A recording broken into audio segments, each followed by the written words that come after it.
Welcome back, guys, to another amazing video. Today I'm going to be showing you how to do an awesome trick called the spin change. It's a very easy trick to learn how to do. All you have to do is have two hands in a deck of cards. So let's go ahead and get in this trick. Is it rolling? Yeah. Alright, cool. We're about to do a magic trick to this group of people right here. Did you want to participate? Yeah. Step out of the crowd, please. Alright, what was your name? What's up, Ward? Addie. Addie? Okay, Addie. Alright, Addie, go ahead and just choose a card for us. Alright, real quick. Okay, oh yeah. Okay, cool. Awesome. Alright, you can show them the card. Show the camera. I'll show me though. Alright, you got it? Mm-hmm. Cool. Alright, go ahead and just tell me to stop. Right there? You sure? Alright. She just shows a place where to put it. Put it on the bottom. Just like that. Alright. So, right now, I'm gonna just work my magic and just shuffle up the deck a little bit, you know, do my thing, right? All right, so I don't know where your card is. Do you know where your card is? No? All right. What I'm gonna do is I'm gonna show her her card. Is that supposed to be that card? No, it's not. But I was like, I know how to make this her card, real quick. Check it out. Right there. Is that your card? That was her card.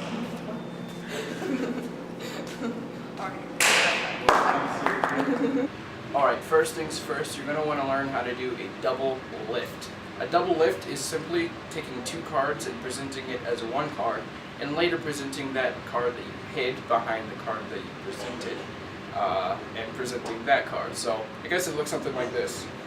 Alright, Jack of Spades, snap, Jack of Diamonds. Alright, it's not that hard to do. All you gotta do is just take your thumb, count two cards, and then you have two cards right there. It's pretty easy. The best way to do this is to push over and then just square them up, and you have the two cards. Or you can just count it with your pinky. That's a little bit harder for me because my cards have a natural bend in it, going like, I don't know, convexed, I don't know. But it's a weird way for me to do it. So I usually just do the push over, or I just count. So let's go ahead and get into the second part of this trick. All you're going to want to know how to do for that is ask the spectator to pick a card, and they have this card. Once they do pick their card, you're going to say, tell me when to stop. Now you're going to go really, really slow so you can get to the bottommost part of the deck, alright? So you're going to go right here, they're going to get bored, you're like, okay, stop there. And they're going to be like, okay, fine.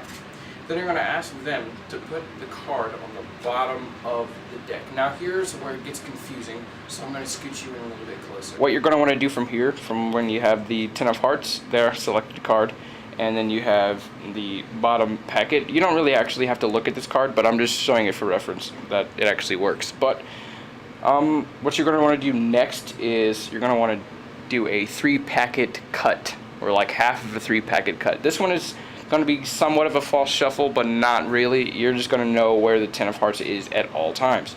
What you're going to do is swivel the top packet over like a normal 3-packet cut, and then you're going to put the packet with the 10 of hearts on top. You're going to swivel this over. Once you do that, you're going to take the packet with the 10 of hearts and the top packet, merge them together, and then put it on the bottom of the deck. It's going to be so fast that they're not going to realize that you just controlled their card to the bottom. What I usually do is I take the top and the bottom cards and just slide it out. All right.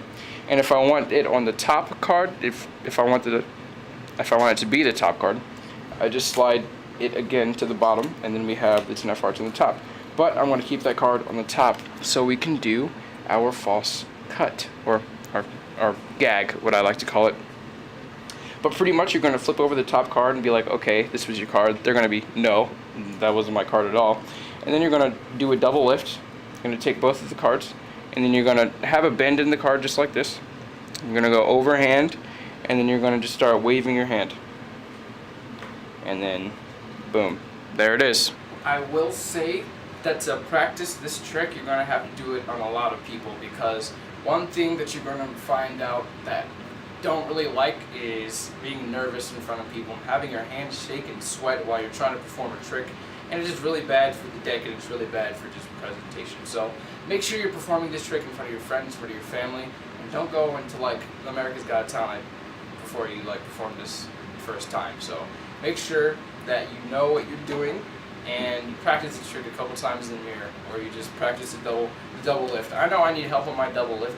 You don't need to tell me that, but I practice like a lot. So I try. I'm getting up there, and I'm getting there, and you're probably getting there too. So thank you guys so much for watching this video. Hopefully you learned something from it. It was a little educational for those magic viewers out there. Maybe I could do a video on how to do this toss sometime in the future. It's a pretty hard trick for me to learn when I was starting magic, but it's a really cool effect that you can do to anybody, and they're like, oh wow, that's cool. Hopefully you found the beginning video very useful and showing how to present yourself. If you guys need any more tips, just comment down below in the comment section. I'm pretty sure there's one down there. But yeah, thank you so much, and have a great day. I'm Maximum Effort. Don't be limited by what you see, and I'm out.